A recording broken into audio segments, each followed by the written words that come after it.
नमस्कार। कनेक्टिफाई न्यूज़ में आपका स्वागत है और हम हाजिर हैं एक नई अपडेट के साथ। लेकिन खबर को शुरू करने से पहले आप चैनल को लाइक, सब्सक्राइब और शेयर करना ना भूलें।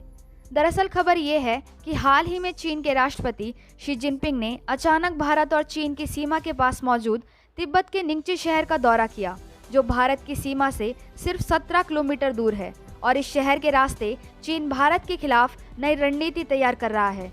अरुणाचल प्रदेश के तवांग इलाके पर भी चीन की निगाहें हमेशा से रही हैं। ये खबर इसलिए अहम है क्योंकि अरुणाचल प्रदेश की सीमा के पास चीन के राष्ट्रपति का पहुंचना भारत की सुरक्षा के लिए खतरे की घंटी है। पिछले 30 वर्षों में ये पहला मौका है जब चीन का कोई राष्ट्रपति तिब्बत पहुंचा है। अपने 2 दिन के इस दौरे पर शी जिनपिंग ने तिब्बत के कई इलाकों का दौरा किया। इससे पहले 2013 में चीन के राष्ट्रपति बनने के बाद पहली बार जिनपिंग ने तिब्बत की राजधानी ल्हासा की यात्रा की थी। वहीं 2011 में उपराष्ट्रपति के रूप में तिब्बत का दौरा किया था। दरअसल शी जिनपिंग न सिर्फ चीन के राष्ट्रपति हैं, बल्कि वो चीन की पीपुल्स लिबरेशन आर्मी यानी पीएलए के कमांडर इन चीफ भी हैं। भारत और चीन की सेना के बीच पिछले साल गलवान में जो कुछ हुआ, उसकी यादें आज भी भारत के हर नागरिक के मन में ताज़ा हैं। इसलिए शी जिनपिंग की इस तिब्बत दौरे को बहुत गंभीरता से देखा जा रहा है। चलिए अब ये जान लेते हैं कि उनके इस दौरे से भारत के लिए कौन सी मुश्किलें खड़ी हो सकती हैं। दरअसल तिब्बत की निंगची शहर अरुणाचल प्रदेश की सीमा से लगा हुआ है और अरुणाचल प्रदेश को चीन दक्षिण तिब्बत का हिस्सा मानता है और उस पर चीन की निगाहें भारत के लिए एक बड़ी परेशानी है। वहीं निंगची में ही चीन ब्रह्मपुत्र नदी पर एक बांध बना रहा है। इस नदी का उद्गम स्थल तिब्बत में कैलाश मानसरोवर के पास है।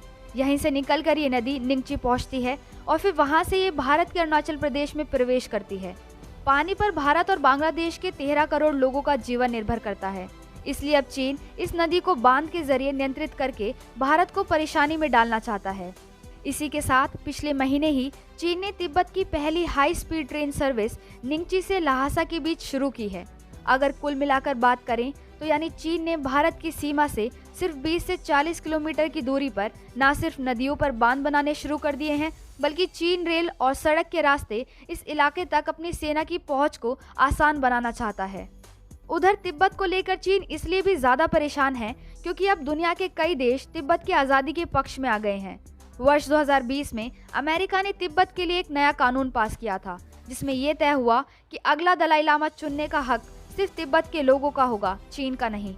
और इसी के लिए चीन लद्दाख से लेकर अरुणाचल प्रदेश तक भारत की सीमा के पास 600 से ज़्यादा ऐसे गांवों का निर्माण कर रहा है जहां चीन की कम्युनिस्ट पार्टी के प्रति वफादारी रखने वाले लोगों को बसाया जा सके, ताकि वो दलाई लामा का समर्थन करने वाले लोगों को अंदर आने से रोक सके और भारत की सैन्य गतिविधियों पर भी नजर रख सके। इसी के साथ चाइना तिब्बतीय लोगों को अपनी आर्मी में भर्ती करने की कोशिश में भी जुटा है। दरअसल हाल ही में पीएम मोदी ने दलाई लामा को उनके जन्मदिन पर सार्वजनिक तौर पर ट्वीट और फोन करके बधाई दी थी कि पीएम मोदी के इस कदम ने चीन और तिब्बत की राजनीतिक और रणनीतिक घटनाओं पर नजर रखने वालों को हैरान कर दिया था। इसलिए हर नजरिए से ये जरूरी है कि चीन के हर कदम पर नजर रखी जाए। देखना होगा कि उसके इस कदम पर भारत की क्या प्रतिक्रियाएं रहेंगी। इसके लिए बस इतना ही। बाकी की अपडेट्स के लिए आप बने रहिए हमारे साथ कनेक्टिफाई न्यूज़ पर। और हाँ, जाने से पहले चैनल को लाइक, सब्सक्राइब और शेयर करना ना भूलें।